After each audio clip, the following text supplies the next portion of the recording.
bigay sa kanya ng isang inosenteng tao. Ang pinakamasakit sa lahat, ang kanyang katahimikan, ang kanyang pag-aalinlangan, ang siyang naging kutsilyong tumapos sa lahat. Isang malamig na galit ang umakyat sa kanyang sistema. Isang galit na hindi niya naramdaman noon, hindi para sa mga karibal sa negosyo, kundi para sa sarili niyang kahinaan. Tumayo siya. Ang kanyang mga kilos ay mabilis at may determinasyon. Lumabas siya ng kanyang opisina, nilagpasan ang mga nagtatakang tingin ng mga empleyado. Dumiretso siya sa elevator at pinindot ang ground floor. Una niyang tinawagan si Isabel. "Vincent, darling. I was so worried. Nalaman ko na ang lahat. Nakakahiya ang ginawa ng babaeng iyon." "Huwag ka nang magpanggap, Isabel," putol ni Vincent, ang boses ay kasing lamig ng bakal. "I know everything. I saw the footage." Natahimik ang kabilang linya. "Stay away from me. Stay away from Ilve Company.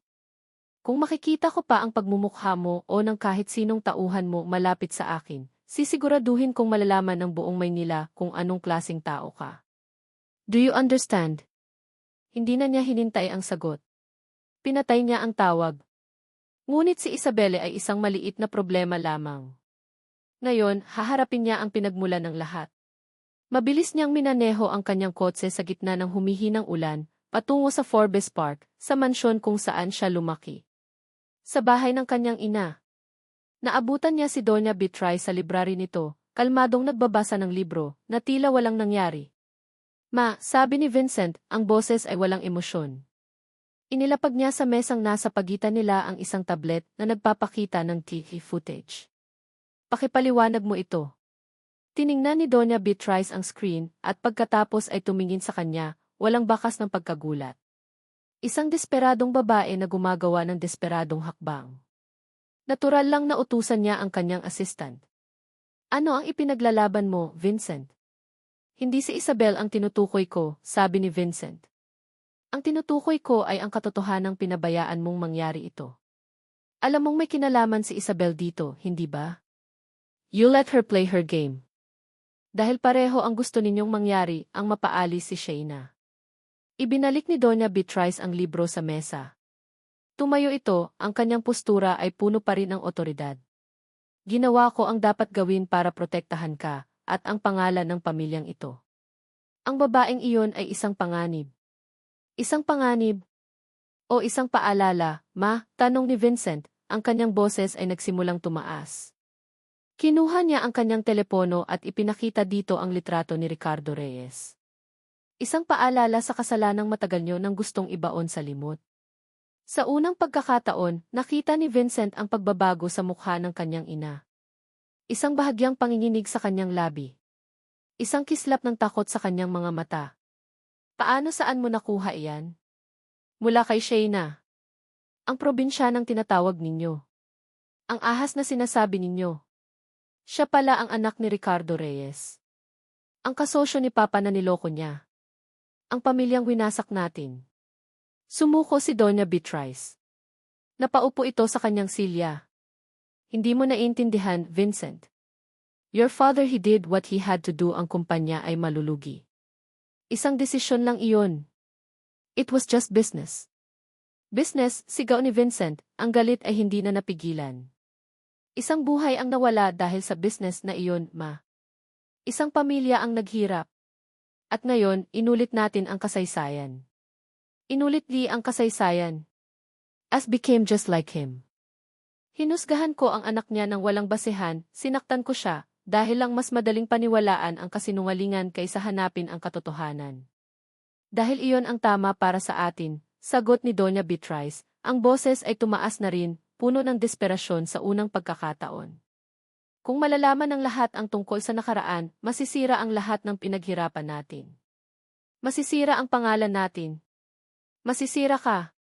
Tinitigan ni Vincent ang kanyang ina, at sa wakas, naintindihan niya ang lahat. Ang takot. Iyon ang nagpapatakbo sa lahat ng ito. Takot na mabunyag ang katotohanan. Isang nakakapagod na katahimikan ang namayani. Huminga ng malalim si Vincent, at nang muli siyang magsalita, ang kanyang boses ay kalmado na, ngunit may bigat ng isang pinal na desisyon. Kung ang pangalang ito ay nakatayo sa pundasyon ng panloloko, mas gugustuhin ko pa itong gumuho, sabi niya. Kinuha niya ang kanyang mga susi. Hahanapin ko siya. Hahanapin ko si Shayna. Vincent, huwag pagmamakaawa ng kanyang ina, sinusubukang tumayo. Hahanapin ko siya, ulit ni Vincent, tumingin sa kanyang ina sa huling pagkakataon. At itatama ko ang lahat ng pagkakamali ninyo. Ang pagkakamali ni Papa. At ang pagkakamali ko. Kahit na mawala pa ang lahat. Tumalikod siya at hindi na lumingon pa. Nagmaneho siya ng walang direksyon hanggang sa napagtanto niya kung saan siya dapat pumunta. Inilagay niya sa gihiki ang pangalan ng isang maliit na bayan na hindi niya pa naririnig kailanman. San Isidro, Quezon. Ang biyahe ay mahaba at madilim. Ang mga ilaw ng syudad ay napalitan ng kadiliman ng probinsya. Walang laman ang kanyang isip kundi ang mukha ni Shayna, ang mukha nito noong una niya itong nakita, ang mukha nito sa party, at ang mukha nito na puno ng sakit bago ito tumalikod sa kanya. Madaling araw na nang makarating siya sa San Isidro. Nagtanong-tanong siya sa ilang taong gising na. Ang bahay ng mga Reyes. Isang maliit at simpleng bahay na gawa sa kahoy at yero, nakatayo sa gilid ng isang palayan. Bumaba siya mula sa kanyang mamahaling kotse, na tila isang alien na sasakyan sa maputik na daan. Ang bawat hakbang niya palapit sa bahay ay isang suntok sa kanyang dibdib. Puno ng pagsisisi. Puno ng determinasyon. Kumatok siya sa pinto. Ilang sandali pa, bumukas ito. Isang babaeng nasa mga 50 anyos, may mga guhit ng paghihirap sa mukha, ngunit mayroon pa ring bakas ng dignidad, ang humarap sa kanya. Ang mga mata nito ay kamukhang-kamukha ng mga mata ni Shayna. Ang ina nito. Tumingin ito sa kanya, nagtataka. Pagkatapos ay napatingin ito sa kanyang kotse. At bumalik ang tingin nito sa kanyang mukha. Nakita niya ang unti-unting pagkilala sa mga mata nito. At kasunod niyon, ang gulat na mabilis na napalitan ng galit at hinala. Monteverde, sabi ng babae, ang boses ay nanginginig sa pinaghalong emosyon. Anong ginagawa mo rito? Nang marinig ni Shayna ang pamilyar na pangalan mula sa sala, ang tasa ng mainit na sabaw na hawak niya ay halos mabitawan niya. Monteverde. Dali-dali siyang lumabas mula sa kanyang maliit na silid. At doon, sa harap ng kanyang ina, nakatayo ang huling tao na inaasahan niyang makita sa pintuan ng kanilang tahanan. Si Vincent. Ang kanyang mamahaling suit ay gusot na mula sa mahabang biyahe. May mga anino sa ilalim ng kanyang mga mata na nagpapahiwatig na hindi ito nakatulog. Ngunit ang tindig niya ay naroon pa rin, tuwid, ngunit sa pagkakataong ito, walang bahid ng pagmamataas. Ang naroon ay isang bigat, isang nakakapagod na bigat. Anong ginagawa mo rito? Ulit ni Shayna, ang kanyang boses ay mas matigas kaysa sa inaasahan niya. Ang sakit na naramdaman niya sa Maynila ay bumalik ng buong tindi. Ang bawat alaala, ang pag-asa, ang kahihiyan, ang pagkakanulo ay sariwa pa rin. Si Aling Elena, ang ina ni Shayna, ay humakbang sa tabi ng kanyang anak, ang isang kamay ay humawak sa braso nito na parang isang proteksyon. Umalis ka na. Wala kang dapat gawin dito. Hindi gumalaw si Vincent. Ang kanyang mga mata ay nakatuon lamang kay Shayna. Kailangan nating mag-usap, Shayna. Pakiusap. Wala na tayong dapat pag-usapan, mabilis na sagot ni Shayna, ang puso ay kumakabog sa galit at sakit. Hindi ba't malinaw na ang lahat? Isa akong manloloko. Isang taksil. Isang ahas. Iyon ang sabi ng nanay mo, hindi ba? At hindi ka tumutol. Bawat salita ay isang patalim na tumusok hindi lang kay Vincent, kundi pati na rin sa sarili niya. Ang pagpapaalala sa sakit ay masakit din. Nagkamali ako, sabi ni Vincent, ang boses ay mababa at puno ng pagsisisi. Shayna, nagkamali ako. Isang malaking pagkakamali. Nabulag ako. Natakot. Pero hindi iyan excuse. Walang excuse sa ginawa ko. Lumapit si Vincent ng isang hakbang. Hindi siya pumasok sa loob ng bahay. Nanatili siyang nakatayo sa labas, sa ilalim ng init ng araw, na parang isang nagkasala na humihingi ng permiso. Alam ko na ang lahat, pagpapatuloy niya. Ang tungkol kay Isabelle. Ang tungkol sa patibong. May dala akong ebidensya. Ebidensya, mapait na tumawa si Shayna. Huli na ang ebidensya mo. Ang kailangan ko noon ay tiwala. At wala ka noon. Alam ko, mabilis na sagot ni Vincent, ang kanyang mga mata ay hindi bumibitaw sa kanya. At iyon ang kasalanan na hindi ko alam kung paano itatama. Pero kailangan mong malaman ang katotohanan. May kinuha siyang folder mula sa kanyang sasakyan. Inilatag niya ito sa isang maliit na mesang kawayan sa labas. Hindi para sa panloloko. Para sa katotohanan. Ipinakita niya ang lahat, ang CCTV footage, ang mga bank record, ang sworn statement ng assistant ni Isabel na umamin sa lahat. Ngunit hindi doon natapos si Vincent. May inilabas pa siyang isang makapal na folder. At ito, sabi niya, ang boses ay naging maseryoso, ito ang pinakamahalaga sa lahat. Binuksan niya ito. Sa loob ay ang mga orihinal na dokumento ng partnership agreement sa pagitan ni Don Alejandro Monteverde at ni Ricardo Reyes. Mga lumang papeles na kinuha niya mula sa bowl ng kanyang ama. At sa tabi nito, isang bagong dokumento na inihanda ng kanyang mga abogado. Isang kasulatan. Hindi ko na maibabalik ang buhay ng tatay mo, sabi ni Vincent, ang boses ay bahagyang nanginginig. Hindi ko na mababawi ang mga taon ng paghihirap ninyo. Walang halaga ng pera ang makakagawa noon. Pero kaya kong ibalik ang ninakaw sa inyo. Tumingin siya kay Aling Elena at pagkatapos ay kay Shaina. Ang kumpanya ng tatay mo, ang Reyes Agriculture, ay isinanib sa Monteverde Enterprises base sa kontratang ito. Ang halaga ng mga shares na iyon, kasama ang interes sa loob ng 20 taon, ay ibabalik ko sa pamilya ninyo. Hindi bilang pabor, kundi bilang karapatan ninyo. Natigilan si Shaina. Maging si Aling Elena ay hindi makapagsalita. Ang galit sa mukha ng matanda ay unti-unting napalitan ng pagkalito. At higit pa riyan, dagdag ni Vincent, maglalabas ako ng isang public apology sa pamilya Reyes. At magtatayo ako ng isang foundation sa pangalan ni Ricardo Reyes, isang foundation na tutulong sa mga magsasaka dito sa Quezon. Iyon ang plano niya noon, hindi ba? Ang tulungan ang mga katulad niya. Itutuloy ko iyon. Walang nagsalita. Ang tanging maririnig lang ay ang mahinang ihip ng hangin at ang huni ng mga ibon. Nakita ni Shaina ang isang Vincent na hindi niya pa nakikita kailanman. Wala na ang aroganteng si. Wala na ang anak na takot sa ina. Ang nasa harap niya ay isang lalaki na buong pusong inaako ang mga kasalanan ng kanyang pamilya at ang sarili niyang pagkakamali. Binasag ni Aling Elena ang katahimikan. Tumingin ito kay Shaina. Anak, mahinang sabi nito. Ang pagpapatawad ay hindi para sa kanya. Para sa iyo. Para makalaya ka sa galit. Tumingin si Shaina sa kanyang ina at pagkatapos ay kay Vincent. Ang galit sa kanyang puso ay naroon pa rin, ngunit sa ilalim nito, isang bagong damdamin ang nagsimulang sumibol, isang pag-unawa. Ang sakit ay hindi basta-basta maglalaho. Ngunit ang pagpapatawad marahil iyon ang unang hakbang para maghilom ito.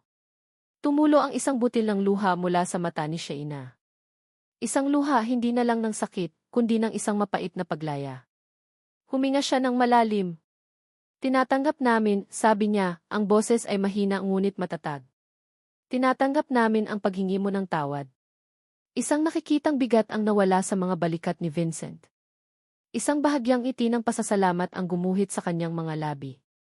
Kinuha niya ang mga dokumento at inilagay sa mesa. "I-understand kung hindi mo na ako gustong makita pa," sabi ni Vincent, ang boses ay puno ng respeto. "Pero bago ako umalis, gusto kong sabihin sa'yo ito ng personal. Shaina, patawarin mo ako. Hindi dahil sa kasalanan ng pamilya ko, kundi dahil sa sarili kong kasalanan. Sa hindi ko pagtitiwala sa'yo. Iyon ang pinakamalaking pagsisisi ko." Inayos niya ang kanyang mga gamit. Naghanda na siyang umalis upang bigyan sila ng espasyo. Nagsimula na siyang maglakad pabalik sa kanyang kotse. Pinanood siya ni Shaina. Ang lalaking sumira sa kanyang tiwala. Ang lalaking handang isuko ang lahat para itama ang mga pagkakamali. Ang lalaking nagmaneho ng buong gabi para lang humingi ng tawad. Ang puso niya ay nagtatalo. Ang isip niya ay sumisigaw na hayaan na siyang umalis. Ngunit ang isang bahagi niya, isang bahagi na hindi niya alam na naroon pa, ay ayaw siyang paalisin. Bago pa man niya mapigilan ang sarili, lumabas ang mga salita mula sa kanyang bibig. "Vincent, sandali." Huminto si Vincent sa paglakad. Dahan-dahan siyang lumingon, ang kanyang mga mata ay puno ng isang bagong kislap. Isang kislap ng pag-asa. 6 na buwan ang lumipas. Ang eskandalo na yumanig sa Monteverde Holdings ay naging laman ng bawat business section ng mga pahayagan.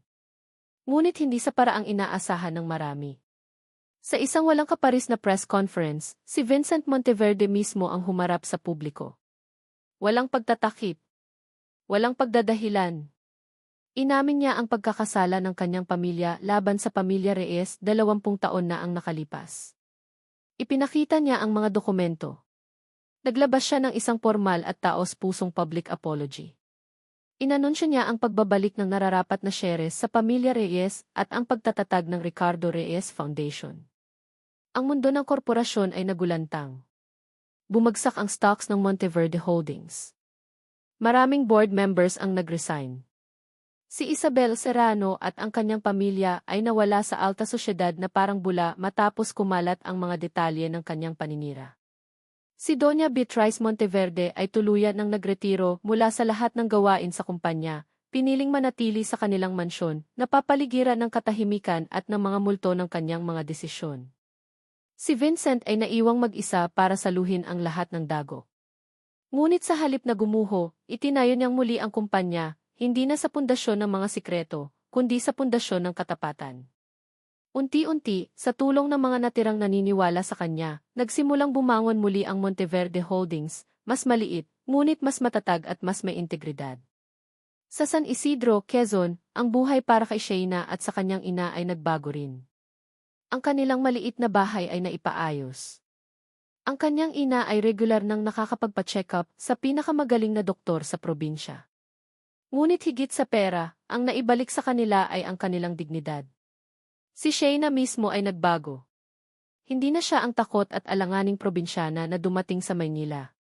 Naging aktibo siya sa pamamahala ng Ricardo Reyes Foundation, tumutulong sa pag-organisa ng mga seminar para sa mga magsasaka at sa pag-aaral ng mga anak nito.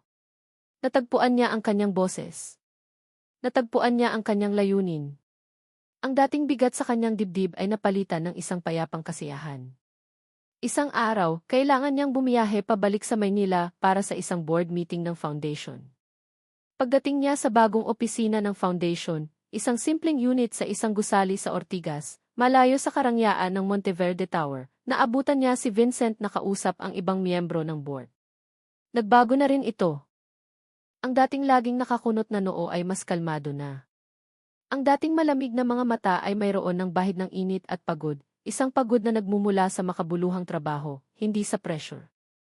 Nang magtama ang kanilang mga mata, isang pamilyar na kuryente ang muling gumapang sa pagitan nila, ngunit sa pagkakataong ito, wala ng pader. Isang ngiti lang. Isang maliit, magalang at tunay na ngiti. Pagkatapos ng meeting, sabay silang naglakad palabas ng gusali. "Kamusta ka na, Sean?" tanong ni Vincent. "Okay lang, Vincent." "Ikaw," sagot ni Shayna. Ang pagtawag nila sa isa't isa gamit ang kanilang unang pangalan ay natural na lang ngayon. "Okay lang din, busy." "Mahirap.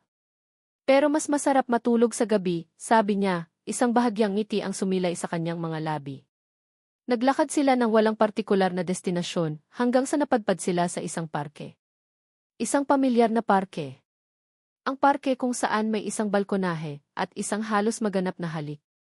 Naupo sila sa isang bench, pinapanood ang mga batang naghahabulan sa ilalim ng papalubog na araw. "Naaalala ko ang gabing iyon," biglang sabi ni Vincent, na parang nabasa ang kanyang isip. "Ang dami kong gustong sabihin sa iyo noon pero hindi ko masabi." Puno ng takot. Puno ng pag-aalinlangan.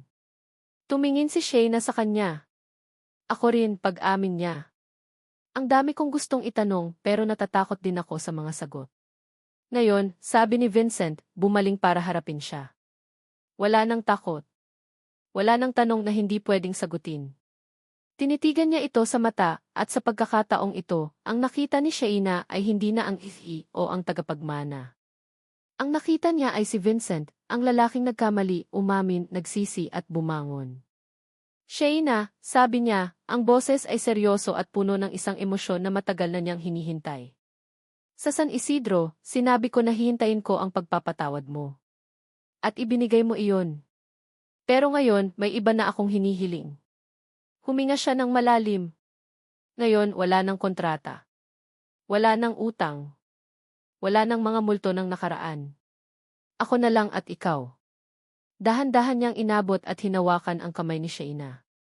Ang kanyang mga kamay ay mainit at magaspang na ngayon, hindi na kasing kinis ng dati, mga kamay ng isang taong tunay na nagtatrabaho. Pwede ba, tanong niya, ang mga mata ay puno ng pag-asa. Pwede bang bigyan mo ako ng isa pang pagkakataon? Hindi para itama ang nakaraan, kundi para bumuo ng bagong kinabukasan kasama ka. Tumingin si Shaina sa kanilang mga kamay na magkahawak. Tumingin siya sa mga mata ni Vincent. Ang sakit ng nakaraan ay hindi tuluyang nawala, mananatili itong isang peklat. Ngunit ang mga peklat ay nagpapaalala hindi lang ng sakit, kundi pati na rin ang paghilom. At sa harap niya ngayon ay ang lalaking naging dahilan ng kanyang pinakamatinding sakit, ngunit siya ring naging daan para sa kanyang pinakamalaking paghilom. Isang luha ng purong kaligayahan ang pumatak mula sa kanyang mata. Tumango siya. Isang ngiti na puno ng ginhawa at hindi masukat na saya ang gumuhit sa mukha ni Vincent. Dahan-dahan, inilapit niya ang kanyang mukha, gaya ng ginawa niya sa balkonahe noon. Ngunit ngayon wala nang pag-aalinlangan. Wala nang takot. Wala nang nagmamasid na mga mata. Ang kanilang mga labi ay nagtagpo. Hindi ito isang halik na ninakaw. Hindi ito isang halik na dala ng impulso. Ito ay isang halik na pinili. Isang halik na matagal na hinintay. Isang halik na nagsasabing, nandito na ako. Simulan natin muli. Nang maghiwalay ang kanilang mga labi, nanatili silang magkalapit, ang kanilang mga noo ay magkadikit. Sa ilalim ng kulay kahel na langit ng Maynila, magkahawak kamay silang tumayo. Ang kanilang kwento ay hindi isang fairy tale. Ito ay isang kwento ng sakit, pagpapatawad, at pag-ibig na sinubok ng panahon at pagkakamali. At habang naglalakad sila palayo, ang kanilang mga anino ay nagiging isa, isang perpektong simula para sa isang bagong kabanata na sila na mismo ang susulat. At dito po nagtatapos ang makulay na kwento ng pag-ibig, pagpapatawad, at panibagong pag-asa ni Shaina at Vincent. Mula po sa kaibuturan ng aking puso, maraming salamat sa inyong walang sawang pagsubaybay at pakikipaglakbay sa bawat kabanata ng kanilang istorya. Ang samahan ninyo ang nagbigay buhay at kulay sa bawat salitang aking isinulat. Habang isinusulat ko ang kwentong ito, kasama ninyo akong umiyak sa mga pagsubok ni Shaina, kinilig sa mga sandaling pinakita ni Vincent ang kanyang tunay na nararamdaman at nakahinga ng maluwag nang sa wakas. Ang pag-ibig at katotohanan ay nanaig. Ang kwento ni Shaina at Vincent ay isang paalala para sa ating lahat na ang tunay na pag-ibig ay hindi nasusukat sa yaman o katayuan sa buhay. Ito ay isang paalala na ang pagpapatawad, gaano man ito kahirap, ay ang susi sa tunay na paghilom at kalayaan ng puso. At higit sa lahat, ito ay isang paalala na kahit sa pinakamadilim na nakaraan, laging may puwang para sa isang panibagong simula na puno ng pag-asa. Ngayon, nais ko namang marinig ang inyong saloobin. Ano ang inyong naramdaman? Aling bahagi ng kwento ang pinakatumatak sa inyong puso? Huwag po kayong mag-atubiling iwan ang inyong mga komento sa ibaba. Bawat isa po ay aking babasahin at pahalagahan. Muli ang aking taos-pusong pasasalamat. Hanggang sa ating susunod na kwentuhan.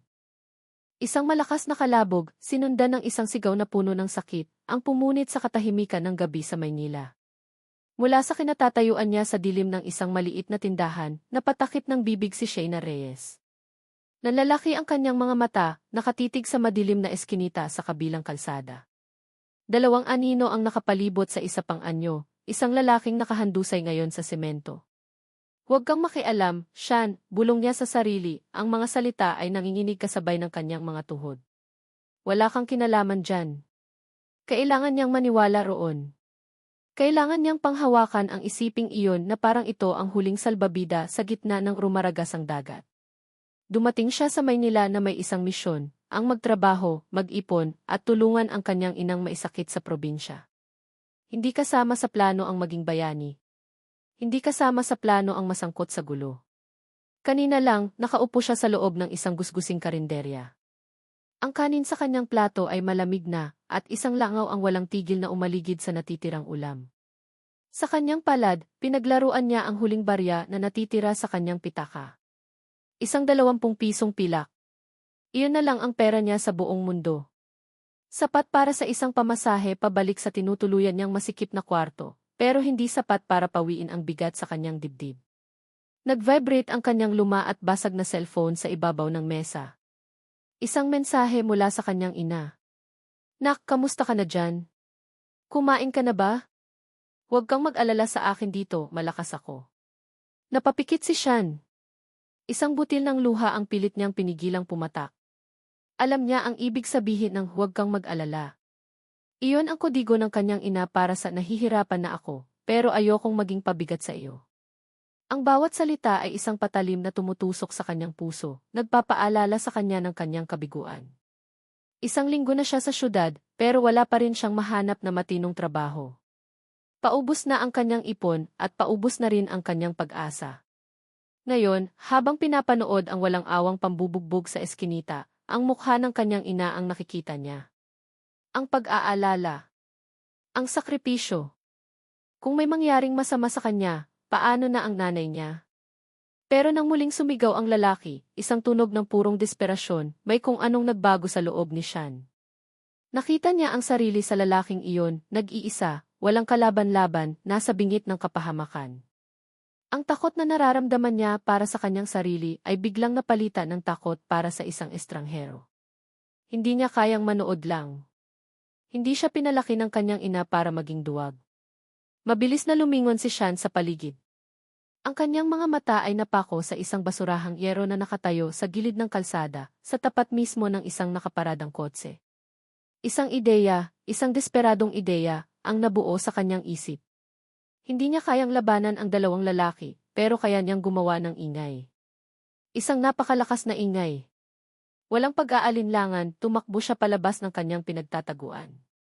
Naramdaman niya ang pagod at gutom sa kanyang mga braso, habang buong lakas niyang niyakap at binuhat ang mabigat na basurahan. Sa isang malakas na sigaw na nagmula sa kaibuturan ng kanyang pagkatao, inihagis niya ito. Tumama ang basurahan sa salamin sa gilid ng kotse. Ang tunog ng nabasag na salamin ay parang isang putok ng baril sa tahimik na gabi. Natigilan ang dalawang lalaki. Gulat silang napalingon sa direksyon ng ingay. Ilang saglit, nagkatinginan sila, puno ng pagkalito at takot. Akala siguro nila ay may mga pulis o tanod na dumarating. Mabilis pa sa 4:00, tumakbo sila palayo, naglaho sa kadiliman ng gabi. Katahimikan. Ang tanging maririnig na lang ay ang mabilis na tibok ng puso ni Shan na dumadagundong sa kanyang dibdib. Nanginginig, dahan-dahan siyang lumapit sa eskinita, ang kanyang mga paa ay tila may sariling isip. Nakita niya ang lalaking dahan-dahang bumabangon, nakasandal sa pader. Ang kanyang mamahaling damit ay gusot na at may bahid ng dumi. May hiwa sa kanyang braso at umaagos ang dugo, pumapatak sa maruming semento. Walang pag-iisip kumilos si Shan. Dinukot niya mula sa kanyang bulsa ang tanging malinis at nakatuping panyo, regalo pa sa kanya ng ina bago siya umalis ng probinsya. Lumapit siya sa lalaki. Sir, okay lang po kayo? Mahinang tanong niya, ang boses ay nanginginig pa rin. Yung braso niyo po dumudugo. Hindi sumagot ang lalaki. Tiningnan lang siya nito habang maingat niyang kinuha ang braso nito at mariing idiniin ang panyo sa sugat. Ang puting tela ay mabilis na nabahira ng pula. Sa ilalim ng madilaw na ilaw ng poste, nakita niya ang mukha ng lalaki ng malinaw sa unang pagkakataon. Matangos ang ilong, makapal ang kilay, at may mga matang tila kayang tumagos sa kanyang kaluluwa. Malamig ang kanyang mga mata, mapanuri at walang bahid ng pasasalamat. Napakagatlabi si Shan. Sa ilalim ng titig na iyon, pakiramdam niya ay siya ang may kasalanan. Siya ang nasuri, hindi ang mga lalaking umatake dito. At pagkatapos, sa gitna ng katahimikan, nagsalita ang lalaki. Ang boses niya ay malalim at walang emosyon. Sino ka? Natigilan si Shan. Iyon ang unang tanong. Anong kailangan mo? Iyon ang pangalawa at para siyang binuhusan ng malamig na tubig. Ang kabutihang loob na inialay niya ay sinalubong ng hinala.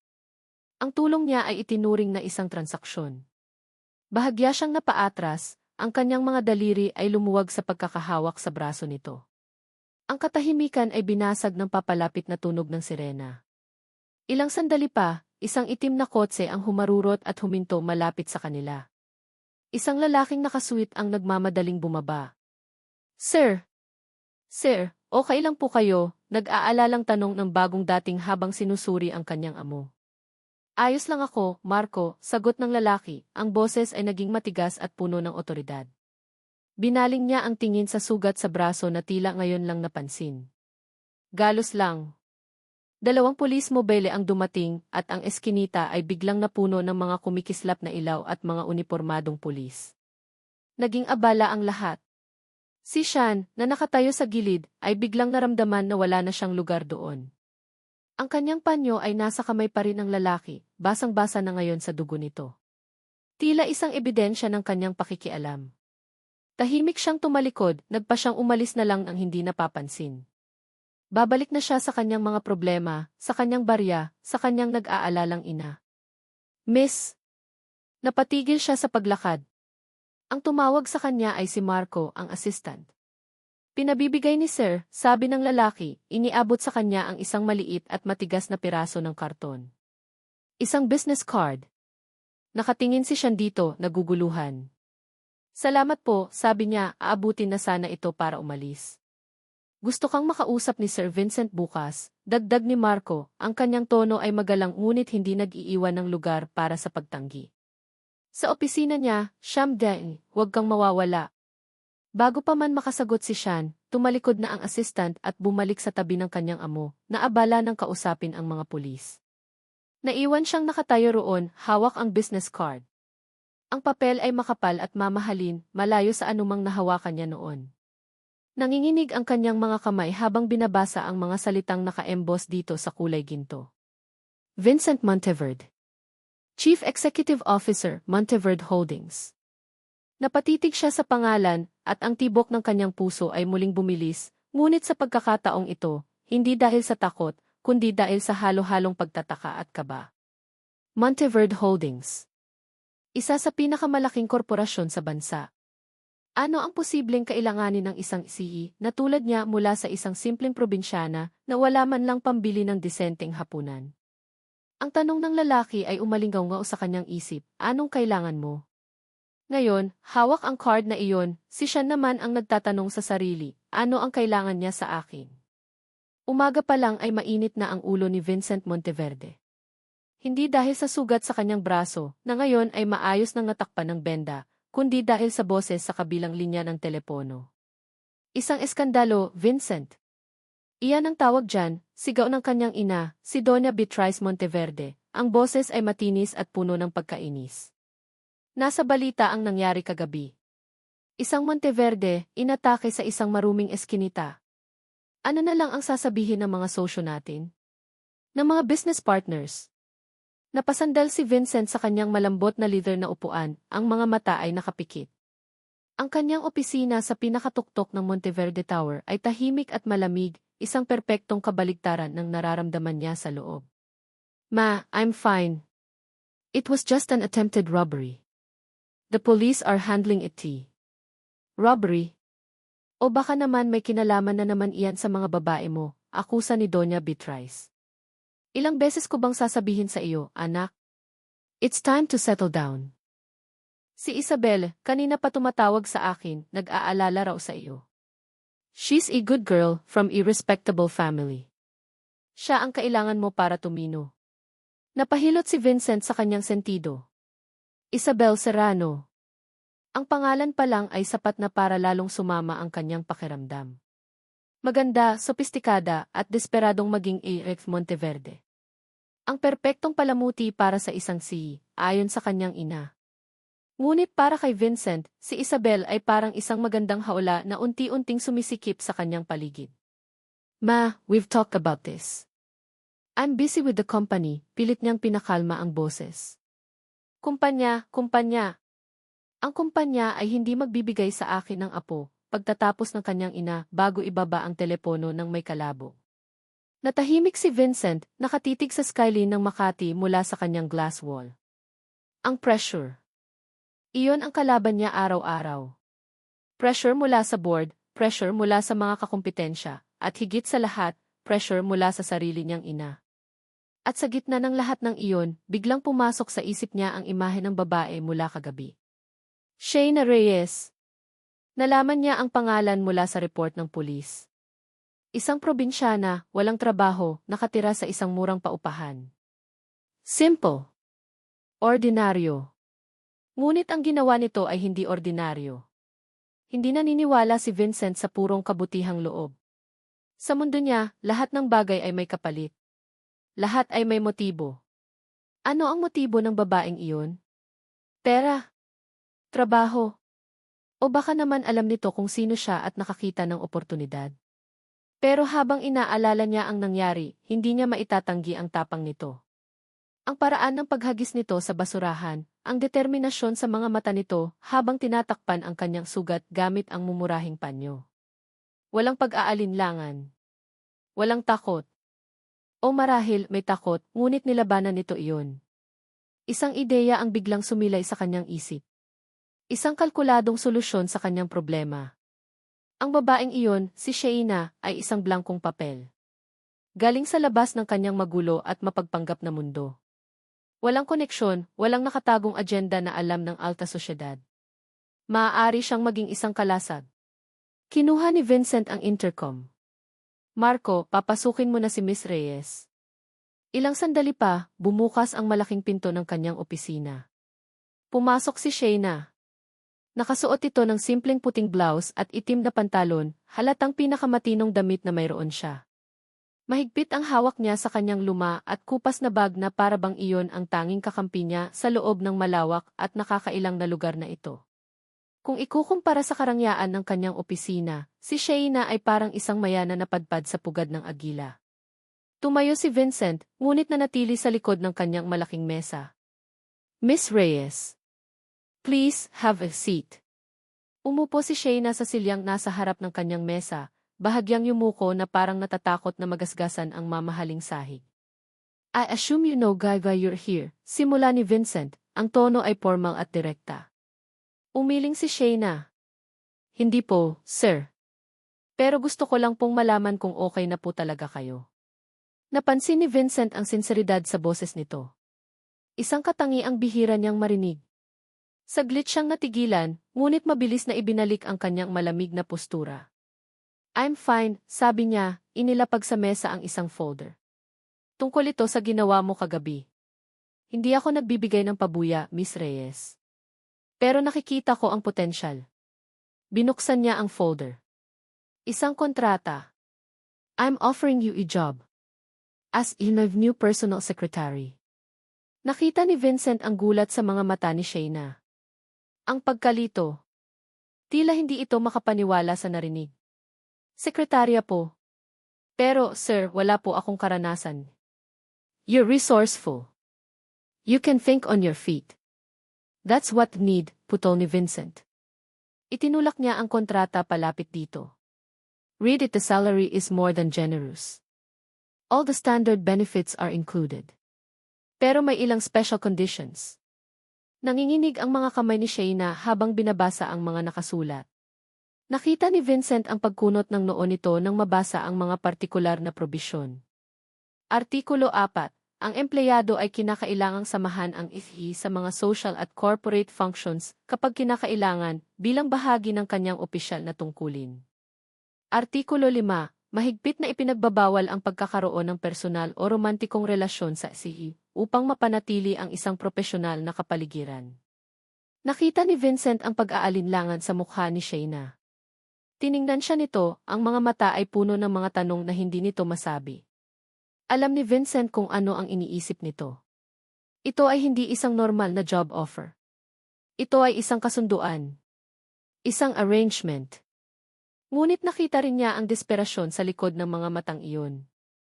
Ang parehong desperasyon na nag-udyok dito na maghagis ng basurahan kagabi, marahil ay siya ring mag-udyok dito na pirmahan ang papel na iyon ngayon. Sir, bakit po ako? Sa wakas ay tanong nito, ang boses ay halos isang bulong. Tinitigan siya ni Vincent. Because you're not like them, sagot niya, isang sagot na mas totoo kaysa sa inaasahan niya. You're different. Tatanggapin mo ba o hindi? Nagtagal ang katahimikan. Nakita ni Vincent ang panloob na pakikibaka sa mukha ni Sheina. Ang pag-iisip sa ina, sa kawalan ng pera, sa bigat ng buhay sa Maynila. At sa huli, gaya ng inaasahan niya, dahan-dahan itong tumango. Kinuha nito ang ballpen at, sa nanginginig na kamay, pinirmahan ang kontrata. Isang pakiramdam ng tagumpay ang naramdaman ni Vincent. Ang kanyang plano ay gumagana. Ngunit sa sandaling iyon, biglang bumukas ng malakas ang pinto ng kanyang opisina. Walang katok, walang paalam. Pumasok si Doña Beatrice, ang mukha ay kasing tigas ng marmol. Sa tabi nito ay si Isabelle, nakasuot ng isang mamahaling bestida, ang mga mata ay agad na napako kay Shaina na maihalong paghamak. Hindi pinansin ni Doña Beatrice ang pagbati ng kanyang anak. Ang kanyang mga mata ay dumaan kay Shaina, sinusuri ito mula ulo hanggang paa na parang isang hindi kanais-nais na dumi sa kanyang perpektong mundo. Pagkatapos ay tumingin siya kay Vincent, ang boses ay malamig at puno ng pagkutya. Sino ang probinsyanang ito, anak? Ang tanong ni Doña Beatrice ay parang isang malakas na sampal na humampas sa hangin. Sino ang probinsyanang ito, anak? Naramdaman ni Shaina ang pag-akyat ng dugo sa kanyang mga pisngi. Ang kanyang buong katawan ay biglang uminit sa hiya. Gusto niyang maging invisible o kaya ay maglaho na lang na parang bula. Ang malawak na opisina ni Vincent ay biglang parang naging isang entablado at siya ang sentro ng isang hindi magandang dula. Napayuko siya, ang mga mata ay nakapako sa dulo ng kanyang luma, ngunit malinis na sapatos. Iyon na lang ang tanging ligtas na lugar na matititigan. Inaasahan niya na si Vincent ay mag-aalinlangan o baka magpapaliwanag sa kanyang ina sa paraang humihingi ng paumanhin. Ngunit ang narinig niya ay isang boses na kalmado at matatag. Siya si Shaina Reyes, maang bago kong personal secretary. Napaangat ng tingin si Shan, gulat. Walang bakas ng pag-aalinlangan sa mukha ni Vincent. Nakatayo ito ng tuwid, ang tingin ay diretso sa kanyang ina.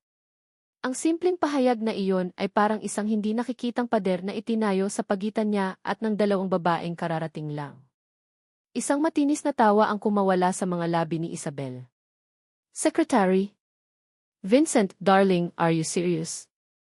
Sa dinami-dami ng pwedeng i-hire, siya talaga? Ang mga mata ni Isabelle ay muling sinuri si Shan mula ulo hanggang paa, at sa pagkakataong ito, hindi nito itinago ang pagkasuklam. Sumingit si Doña Beatrice, ang boses ay kasing lamig ng yelo. Vincent, kailangan nating mag-usap. Privately. We can talk here. Miss Reyes is now part of SA office staff. She will handle the schedules and confidential documents, kaya mas mabuting masanay na kayo sa presensya niya, sagot ni Vincent. Ang diin sa salitang confidential ay tila isang babala. Nanatiling tahimik si Shan, pero sa loob-loob niya, isang bagyo ng pagkalito ang namumuo. Bakit siya ipinagtatanggol ng lalaking ito? Ang lalaking kanina lang ay tila walang pakialam at puno ng hinala? Ang kasunduan nila ay malinaw, isang trabaho kapalit ng ano nga ba? Ang pagiging isang kalasag. Ngayon, nagsisimula na niyang maintindihan kung para saan ang kalasag na iyon. Ang kanyang unang araw ay isang pagsubok ng apoy. Ang desk niya ay inilagay sa labas lamang ng opisina ni Vincent, isang lugar na lantad sa lahat. Bawat empleyadong dumadaan ay sumusulyap sa kanya, ang mga mata ay puno ng pag-usisa at paghusga. Alam niya kung ano ang iniisip nila. Sino ang babaeng ito? Bakit siya ang bagong sekretarya ng CE? Ang pinakamasakit ay ang mga titig mula kay Isabel, na tila nagpa siya na gawing teritoryo nito ang lugar sa labas ng opisina ni Vincent. Pasulpot-sulpot ito, may dalang mga dokumento na hindi naman kailangan, o kaya ay nagtatanong ng mga bagay na halatang para lang mang-inis. Ang kasukdulan ay nangyari bandang hapon.